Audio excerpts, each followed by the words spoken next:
सच अगर सुनना चाहते तो सच ये है कि खुलेआम गुंडा राज चल रहा है और उस गुंडा राज में अगर कोई गरीब दलित पिछड़ों की आवाज बन के उनकी मदद करने के लिए आगे बढ़ रहा है तो उसके साथ भी गुंडों जैसा सलूक सरकार के इशारे पे पुलिस और प्रशासन कर रहा है। क्या एक चुनावा जनप्रतिनिधि किसी पीड़ित परिवार से नहीं मिल सकता है? इसका कोई जवाब प्रशासन और पुलिस के पास नहीं है। मुझसे मैंने फोन पे बात की, उन माँ को देखा, उस बहन को सुना, लेकिन सच ये है कि ये भी लोकतंत्र का चीरहरण है, लोकतंत्र को शर्मसार करने वाला विषय है। जब मैं यहीं खड़ा हूँ 1 किलोमीटर पे, तो मुझे क्यों नहीं मिलने दिया जा रहा है? अगर मैं उनसे नहीं मिल सकता तो क्या उनको न्याय मिल सकता? आप समझ के देखो, कुछ तो ऐसा है जिसको छिपाया जा रहा है। सिर्फ सीबीआई जांच नहीं, 2 चीजें हैं जिसपे आप सुन लो।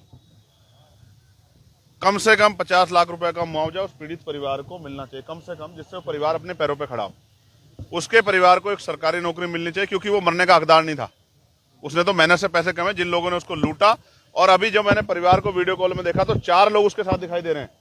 तो जब तक इस घटना की, इसको दूध का दूध पानी का पानी करने के लिए सीबीआई जांच नहीं होगी, तब तक पता नहीं लगेगा। और मैं आपके माध्यम से कहना चाह रहा हूं, चाहे मेरठ की घटना हो या मुजफ्फरनगर की, ये दोनों घटनाएं, इन दोनों घटनाओं में जिस तरह का व्यवहार पुलिस का, प्रशासन का आम जनता के प्रति रहा है, उससे मैं ये मानता हूं कि ऐसी स्थिति में न्याय नहीं होगा। हम जल्द अपने साथियों से बात करके कमजोर वर्गों की पंचायत जो है वो चाहे मुजफ्फरनगर में करें या मेरठ में करें, जब तक हमारी मांगे पूरी नहीं होगी हम उस पंचायत को चलाएंगे। ये पंचायत इसलिए होगी क्योंकि अगर वो हमें हमारे परिवार से मिलने देंगे तो हम अपने परिवारों को खुद अपने साथ बिठाकर उनके न्याय की लड़ाई को लड़ेंगे। आपसे बात हुई है पीड़ित परिवार से, क्या कुछ कहा? वो अपनी बात कह रहे थे, लेकिन उसके साथ उनकी आंखों से लगातार आंसू भी बह रहे थे, क्योंकि वो इस बात को भी कह रहे थे, जब हमारे प्रतिनिधि को हमसे मिलने नहीं दिया जा रहा है तो हमें न्याय कैसे मिलेगा? ये बात उनकी सही है। आप 300 मीटर से यहां से पकड़ लेगी पुलिस उनको। मैं कोई अपराधी हूं? देखिए 8-10 मर्डर कश्यप समाज के हो चुके हैं, 8-10 मर्डर आज तक सरकार ने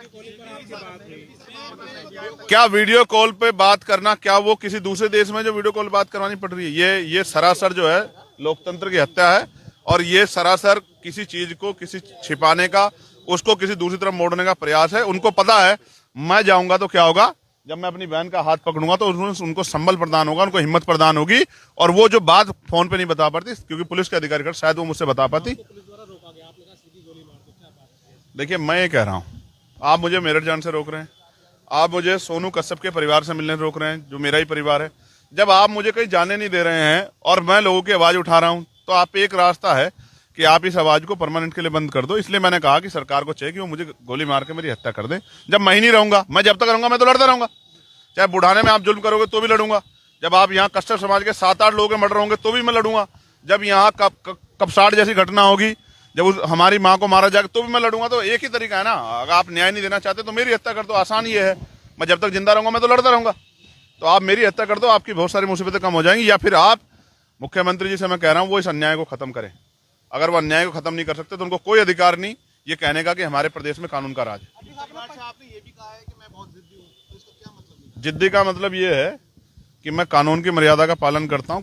पुलिस के लोग कह रहे हैं कि वहाँ लॉ एंड ऑर्डर डिस्टर्ब हो जाएगा, तो हो सकता है रात को फिर आपसे मुलाकात हो। इस बार मुलाकात हो सकता है मोटरसाइकिल से हो या ऑटो से हो, किसी भी चीज से हो। मैं अपने परिवार से मिलूंगा तो जरूर, ये बात ध्यान कहा कि भाई हम महापंचायत करेंगे, आपको पीड़ित परिवार से तो मिलने नहीं दिया जाएगा, महापंचायत पर रोक नहीं लगेगी? अब मैं फिर कह रहा हूँ करो, आएगा ना पूरा समाज आएगा। आज तो मैं बिना बताया है ना, पूरा समाज आएगा।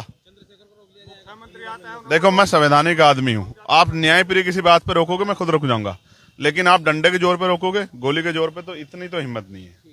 गोली तो मैं खा सकता हूँ, मेरी अगर देखना, अगर गोली चली इस पंचायत में सोनू कश्यप की आवाज उठाने के लिए, कपसाड़ की जो हमारी बहन है उसकी आवाज उठाने के लिए, तो गोली सीने पे लगेगी, कमर पे लगेगी, याद रखना मेरी बात। कपसाड़ वाले मामले में पीड़ित अपने परिवार से मिली, उसने जो बयान जो उसके आए हैं वो उसने जिस तरह से कहा कि मेरे साथ को गलत हुआ है, उसको लेकर ये उन सब लोगों के मुंह पे एक जोरदार तमाचा है जिसने पिछले 3-4 दिनों से उस बेटी का चरित्र हनन किया है, उस परिवार को गलत साबित करने का काम किया, जो तमाशा कर रहे थे, बड़े बड़े मंचों पे बड़े भाषण दे रहे थे।